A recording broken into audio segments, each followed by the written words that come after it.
Gente, vocês querem treta arqueológica? Então, esse é o tema do vídeo de hoje, porque o que aconteceu recentemente no Egito foi um tanto polêmico e inesperado também, porque temos essa pirâmide aqui, que é a pirâmide do rei Menkaurá, que muitos de vocês conhecem, provavelmente pela versão do nome dele em grego, que é Miquerinos, e vamos dizer que rolou coisas no Egito. Porque no final de janeiro desse ano de 2024, o secretário do Supremo Conselho de Antiguidades, o Mostafa Waziri, que é esse senhorzinho aqui, ele anunciou total do nada que uma equipe de arqueólogos egípcios, junto com pesquisadores japoneses, iriam reconstruir o exterior de granito da pirâmide do rei Menkaurá.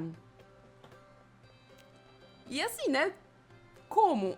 E assim, ele definiu, o Waziri, este senhorzinho aqui, ele definiu esse projeto como o projeto do século. Só isso.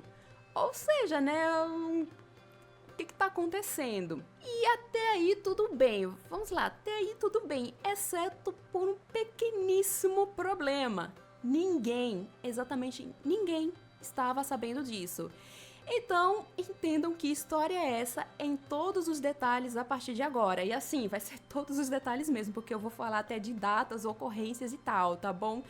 E para quem não me conhece, olá, o meu nome é Márcia Jamile, eu sou arqueóloga e tenho um site chamado Arqueologia Egípcia, que é o arqueologiaegípcia.com.br, e tenho um canal chamado Arqueologia pelo Mundo, que o link vai estar aqui no card. E, gente, vamos lá contar que história é essa, mas primeiro falando quem foi o Menkaurá. Como eu disse, muitos de vocês provavelmente conhecem ele pela versão do nome dele em grego, que é Miquerinos. E ele foi o dono dessa pirâmide aqui, que dentre as três maiores, essa aqui é a menor. Aqui é o platô de Gizar, e esse rei, o Menkaurá, ele reinou durante a quarta dinastia e era o neto do faraó Khufu, que é mais conhecido pela versão grega do seu nome, que é Quéops, que é o dono dessa pirâmide aqui. Essas três pirâmides aqui é um pequeno mistério, porque alguns pesquisadores acreditam que seriam pirâmides das rainhas de Menkaurá. Porém, não existem provas muito fortes para isso, né? É só especulação até o momento. Até porque alguns pesquisadores acreditam que talvez sejam cenotáfios ou que guardaram a estátua K do faraó, que é uma estátua que representava o faraó, tá? Era um duplo dele. E a sua pirâmide, que é essa aqui, né? Ela tem cerca de 65 metros de altura e o seu sarcófago foi feito de basalto.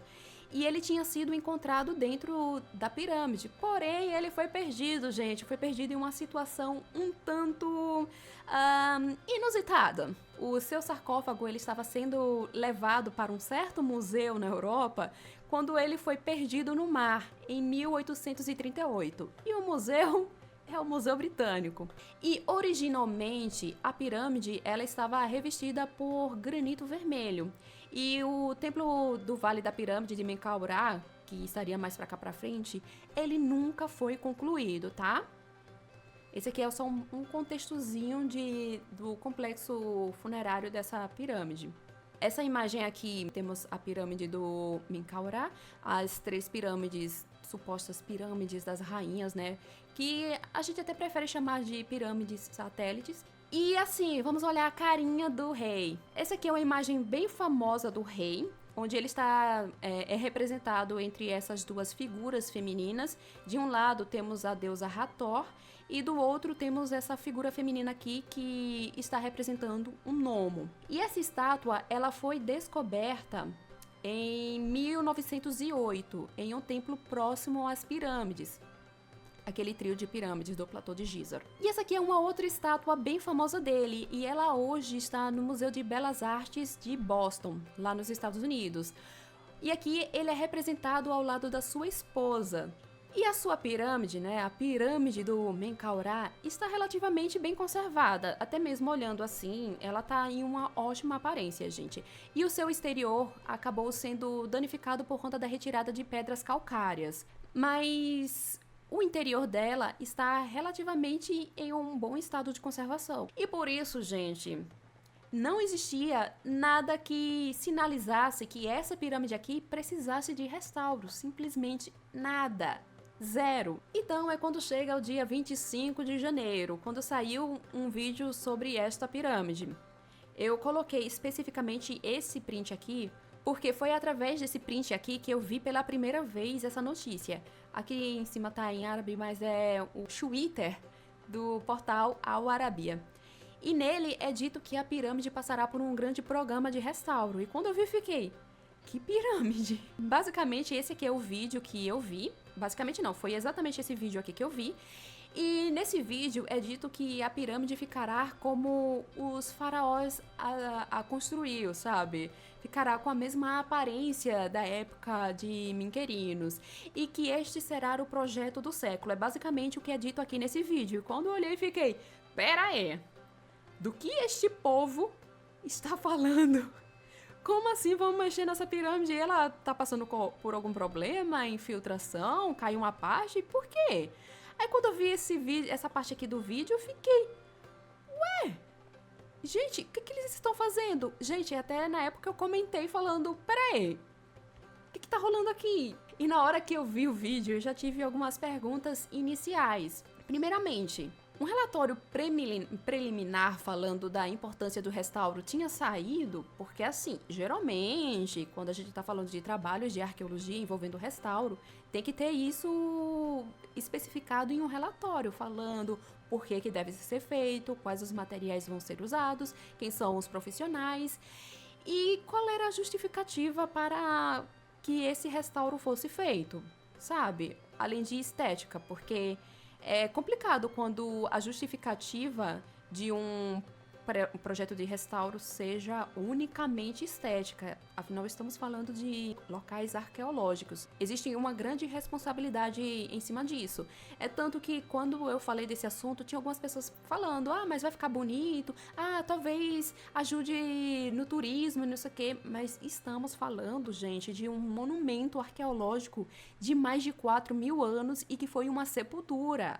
Não pode fazer assim de boas, não.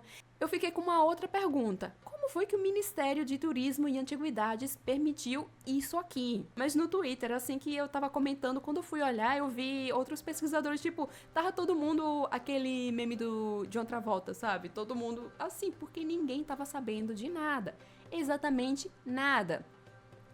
Aí eu peguei esse Twitter aqui, desculpe, da professora Mônica Hanna, que ela é arqueóloga e egiptóloga. E aqui nessa mensagem dela, ela basicamente está indignada e explica que todas as convenções internacionais de restauro rejeitam esse tipo de intervenção. E em outra situação, ela falou que o projeto é totalmente não científico. Outra pessoa que falou um pouco sobre esse projeto foi esse restaurador egípcio aqui, que ele aqui tá reclamando, ele meio que fala dos colegas japoneses e tal, e ele reclama desse projeto dizendo que não é um projeto legal.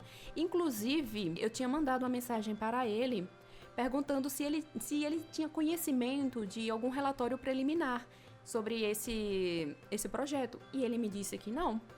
Ou seja, né? Foi aquele momento... gente...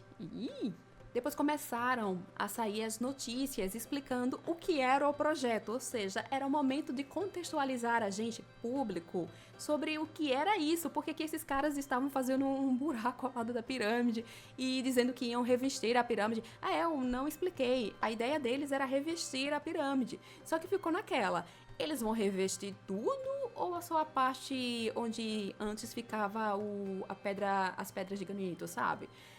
Não estava muito claro pra gente. Então, quando começaram a sair as primeiras notícias na imprensa, falava que o Ministério de Antiguidades estava lançando um projeto para estudar e documentar os blocos de granito do revestimento externo da pirâmide. Era esse papo que estava rolando. E outra coisa... é que essa aqui se tratava de uma missão de arqueologia conjunta entre pesquisadores egípcios e japoneses, como eu bem expliquei para vocês, e que esse projeto já estava em andamento. Nota básica para essa parte, que esse projeto já estava em andamento e que se tratava de um projeto enorme que ia precisar de muitos colaboradores. Outro detalhe é que esses aqui eram os líderes do projeto, que Desse lado aqui temos o Mostafa Waziri. Ele é meio conhecidinho pela descoberta das megatumbas e tal. E esse aqui é o professor Yoshimura. Ele é um pesquisador japonês e há algum tempo ele fez uma vaquinha online para poder trabalhar com a conservação da barca solar do faraó Khufu. E o Mostafa Waziri disse para a imprensa que esse projeto é um presente do Egito para o mundo e que ele ia coincidir com a inauguração do grande museu egípcio. Inauguração é essa que a gente está esperando há um tempão. Supostamente vai ocorrer agora em março ou no início de abril, mas até agora ninguém falou nada. Então eu tô achando que essa festa não vai rolar não, gente. Enfim, né? Eu mesmo já perdi as esperanças. E ele também falou, o Waziri, que originalmente 16 blocos de granito foram usados para o revestimento externo da pirâmide. Então esse aí, né, foi o resumo da historinha. Mas tem outra informação que foi dada, é que o projeto teria a duração de uns 3 anos, o que eu particularmente achei um pouco esquisito, porque projetos de arqueologia, ainda mais nessa dimensão, tendem a durar muito tempo. E, de acordo com o que saiu na imprensa, eles teriam dito que uma das propostas desse projeto era justamente que a pirâmide ficasse igual a como ela era na época do faraó Menkaure, ficasse exatamente da forma como ele a inaugurou. E spoiler para vocês, isso nunca ia acontecer. E eu vou explicar sobre isso mais tarde, esperem um pouquinho.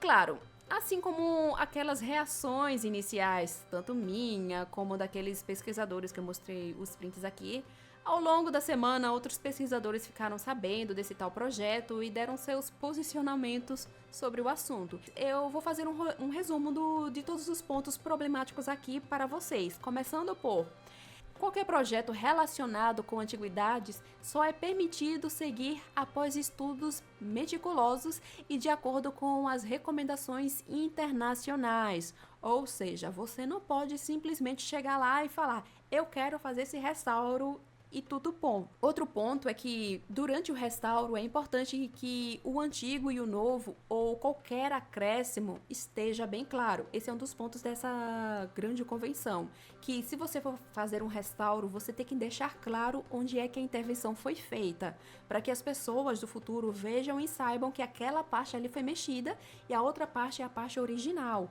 Você tem que deixar isso muito claro e é preciso que a gente saiba que ocorreu uma intervenção moderna. Logo, essa ideia de que eles queriam deixar a pirâmide com o mesmo aspecto da época do rei Menkaure não faz sentido nenhum, porque seria contra as regras de restauro. Não faz sentido nenhum, gente.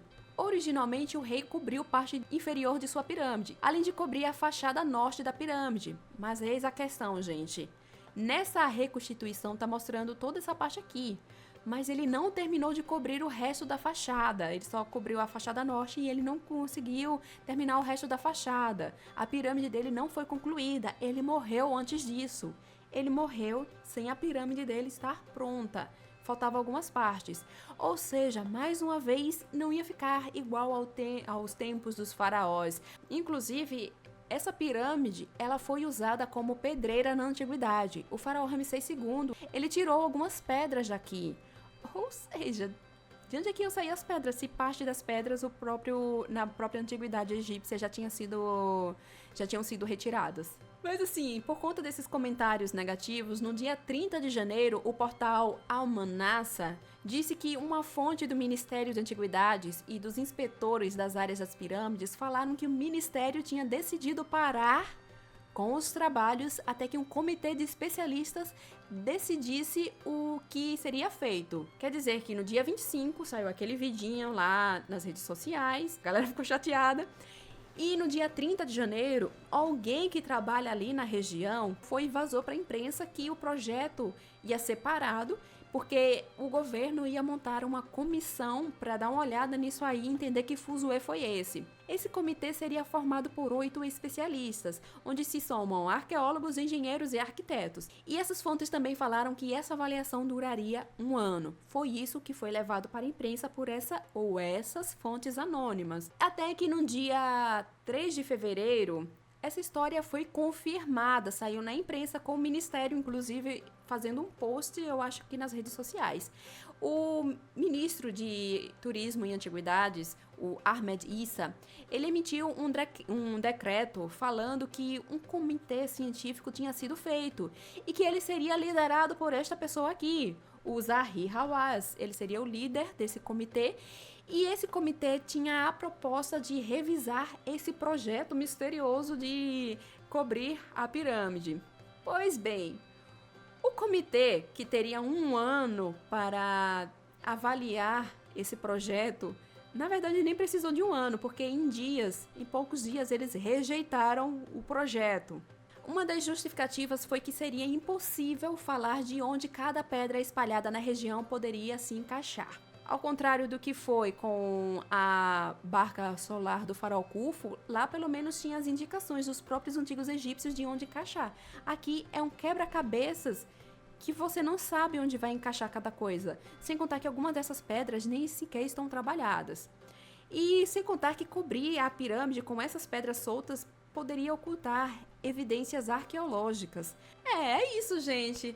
Se vocês gostaram desse vídeo, se chegaram até aqui, quer dizer que vocês gostaram. Então deixa o seu curtir e caso vocês não sejam inscritos nesse canal, se inscreva. É muito importante para mim que vocês se inscrevam, até porque eu sempre estou trazendo novidades arqueológicas e bastidores de pesquisas, como é no caso desse vídeo aqui. Em qual outro canal vocês vão encontrar algo desse tipo? E é isso, gente. Vou ficando por aqui e até mais!